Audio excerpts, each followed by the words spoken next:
So hello everyone, welcome to other 24/7 Northeast official channel. Other 24/7 Northeast official channel ot apnalok hokoluke swagatam janaisu. So today we are going to discuss about a very important topic, that is what is the age, what is the qualification, limitations, and what is or requirement or what is the pattern and syllabus of the SSC CGL 2023 notification. So notification is out, আপোনালোক সকলোৱে জানে আৰু তাৰ বিষয়ে আমি অলপ বিতংকৈ আলোচনা কৰো আহক. So আজি আমি we will talk about age limits ৰ বিষয়ে পাতিম আমি.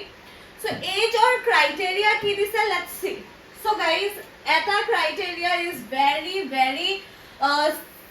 serious you can say আৰু important you can say, that বহুত aspirant after yesterday's session মোক সুধিছে, man can I apply মই পঢ়ি আছো last sem? So ইয়াতে এটা date দিয়া আছে as on age limit as on 1/8/2023. August এটা কি ৰখা হৈছে, August is the break even point or the reference point. So if আপুনি যদি আপোনাৰ provisional certificate দিব পাৰে before this, মানে আপোনাৰ যদি আহি যায়, then well and good, you can apply. Yet age limit দিছে, for the post for which age limit is 18 to 27 is candidate must have been born not earlier than 1996 আৰু দিছে August আৰু পাছতো হ'ব নোৱাৰিব 2005 ৰ পাছত, ঠিক আছে? all right, that is clear. তাৰ পিছতে চাও ইয়াতে এজ লিমিট ভেৰিয়াস হেৰি কাৰণে দিয়া আছে, ঠিক আছে? যেনেকে 20 to 30 কাৰণে দিয়া আছে, 18 to 30 and 18 to 32. we will talk about that. কিন্তু তাৰ আগতে আমি আৰু এটা হেৰিয়ালৈ যাও, আৰু এটা সেকশনলৈ যাও. এটো চাও লিমিটেশনস ক্যাটেগৰি, মানে ক্যাটেগৰি ওপৰতো আমাক কি দিয়া আছে, এটা ৰিল্যাক্সেশন দিয়া আছে. যেনেকে if we are talking about this ST and SC, then 5 years plus. And then if we're talking about OBC is 3 years plus. And if we're talking about PWBD, then 10 years plus. And if we're talking about OBC-BWD, then 13 years plus. And then আমি যদি কথা পাতো PWBD, ST-SC, then plus 15 years of relaxation দিয়া আছে, and so on. So এইখিনিটো আমি কালি discuss কৰিছিলো. Let's talk about exam pattern. So exam pattern to change hua nai aru syllabus to jodi ami sao basic ko eko change hua nai, thik ase? Syllabus is the same syllabus ase. Logote pattern to ki asile, agor pattern means apnaloke jodi previous year question paper sai meli pohe apnalokor subidha hobo, karon apnaloke eta idea pai jabo je kene koi apnaloke pohibo lagibo. So general intelligence and reasoning on 25 mark আছে, ঠিক আছে? 25 টা question আহিব, maximum 50 marks or question হ'ব. hours দিছে 1 hours, ঠিক এনেকে general awareness 25, general aptitude 25, general English comprehension 25 কেনেকে 200, ঠিক আছে? আৰু ইয়াতে নেগেটিভ মাৰ্কিং আৰু যদি কথা কও -1 নেগেটিভ মাৰ্কিং থাকে SSC, এটো আপোনালোকে যদি আগতেও দিছে গম পাব. And now let's talk more about this. So section wise yet this is tier 2 examination or kotha koise. Tier 1 to moi apnalok prothome ekhini ma apnalok koi dilu, etu tier 1 or asile, thik ase? Tier 1. And now let's talk about tier 2. Section 1 jodi sai etu model paper hobo mathematics or aru etu module 1 aru etu module 2, thik ase? Mathematics aru reasoning, general intelligence 30 টা question থাকিব, 3 mark কে থাকিব, মানে 180 number থাকিব আৰু 1 hour দিয়া হ'ব আপোনালোকৰ কাৰণে, ঠিক এনেকে যদি আমি চাও তেন্তে section 2 45 and 25 total এটা question 3 marks থাকিব 70. it means what? It means 210. so a to complete কৰা পাছত 1 ঘণ্টাৰ পাছত the other paper will appear আপোনালোকৰ স্ক্ৰিনত. other paper টো আহিব যেহেতু computer based examination hobo, thik ase? And now aru jodi ami sao examination again etu heri tier 2 kotha koise. tier 2 etu ami discuss korilu already. aru okoman sai lo ami, thik ase? ami ebar olop syllabus to loi jao, ebar ami olop syllabus to loi jao again. So syllabus to চাওক ইয়াতে মই কালি discuss কৰিছিলো আপোনালোকৰ লগত syllabus to ধুনিয়াকৈ discuss কৰি লৈছিলো বাট হলেও আমি আৰু এবাৰ ডিসকাস কৰিলে that will be better ঠিক আছে so okay let's talk about this আমি education চাই লওঁ ঠিক আছে essential education কি লাগে আমি হেতু চাই লওঁ so essential যদি education চাও আমি আমাক কি লাগিব যদি আমি এই পোষ্টৰ কাৰণে for the post of assistant audit officer বহুতে এটো পোষ্টৰ কাৰণে এপ্লাই কৰে যদি আপোনালোকেও এপ্লাই কৰিব তেন্তে আপোনালোকক এটা ব্যাচেলাৰ ডিগ্ৰী লাগিব ঠিক আছে আপোনালোকক ব্যাচেলাৰ ডিগ্ৰী লাগিব ব্যাচেলাৰ ডিগ্ৰীটো হ'ব লাগিব কিন্তু ৰেকগনাইজ ইউনিভাৰ্সিটিৰ পৰা হেতুটো আমি জানো তাৰ পিছতে ডিজায়াৰেবল কোৱালিফিকেশন ইয়াত দিছে ইয়াত চাও চাৰ্টাৰ্ড একাউন্টেন্ট হ'ব পাৰে আপুনি ঠিক আছে CA or CMA যদি আপুনি কৰিছে then you can apply ঠিক আছে আপুনি যদি মাস্টার্স ইন কমার্স হয় then you can apply আপুনি মাস্টার্স ইন বিজনেস অ্যাডমিনিস্ট্রেটিভ মানে MBA কৰিছে then you can apply আপুনি যদি ইকোনমিক্সত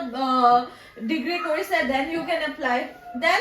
আপুনি স্ট্যাটিস্টিক্সত যদি আপুনি স্ট্যাটিস্টিক্যাল অফিসাৰৰ কাৰণে এই পোষ্টৰ কাৰণে এপ্লাই কৰে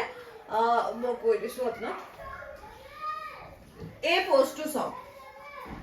এটো হৈছে আমাৰ junior statistical officer and if you are preparing for this যদি আপোনালোকে এটো কাৰণে প্ৰিপেয়াৰ কৰি আছে 60% আপোনালোকে পাব লাগিব ঠিক আছে 60 প্লাস হ'ব লাগিব আপোনালোকৰ পাৰ্সেন্টেজ আপুনি স্ট্যাটিস্টিক্সৰ পৰা হেৰি কৰিব লাগিব গ্ৰেজুৱেট কৰিব লাগিব and vice versa বাকিখিনিও হেনেকে যেনেকে ইয়াত research assistant human right commission দিছে এসেনশিয়াল কোৱালিফিকেশন দিছে কি ডিগ্ৰী ব্যাচেলাৰ ডিগ্ৰী হ'ব লাগিব ইউনিভাৰ্সিটি আৰু ডিজায়াৰেবল দিছে যে মিনিমাম 1 ইয়াৰ ৰিসাৰ্চ এক্সপেৰিয়েন্স হ'ব লাগিব ইউনিভাৰ্সিটিৰ পৰা ৰেকগনাইজ ইউনিভাৰ্সিটিৰ পৰা ডিগ্ৰী হ'ব লাগিব ল অৰ হিউম্যান ৰাইটস ৰেকগনাইজ ইউনিভাৰ্সিটিৰ পৰা আদাৰ পোষ্টত কি কৈছে অল আদাৰ পোষ্টত কি কৈছে এইটো অলপ ইম্পৰ্টেন্ট এইটো চাও বাকিখিনি পোষ্টবোৰত কি কৈছে ব্যাচেলাৰ ডিগ্ৰী ৰেকগনাইজড ইউনিভাৰ্সিটি হ'ব লাগিব equivalent candidate who have appeared in final year of graduation can also apply ইয়াতে লিখি দিছে can also apply ইয়াতে সব আপোনালোকে হুডি আছিল ন যে ম্যাম মই এপ্লাই কৰিব পাৰিম না ইয়াত ডাইৰেক্টলি তেওঁলোকে এটা লিখি দিছে যে তেওঁলোকেও এপ্লাই কৰিব পাৰিব ঠিক আছে আপোনালোকে মানে যদি লাষ্ট ইয়াৰত আছে you can apply however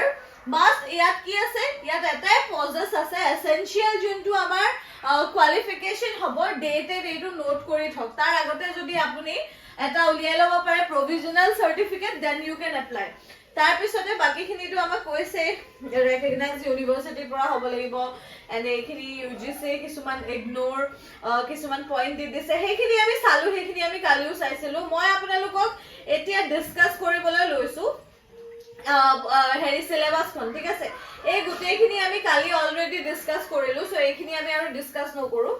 alright আমি এইখিনি আৰু ডিসকাস নকৰো বাট এটা ভাল খবৰ আৰু মোৰ এটো এটা ভাল লাগিছে যে আমি ভবা নাছিলো ফাইনান্সিয়াল ইয়াৰ হে কৈছে আৰু এতিয়া আহি যাব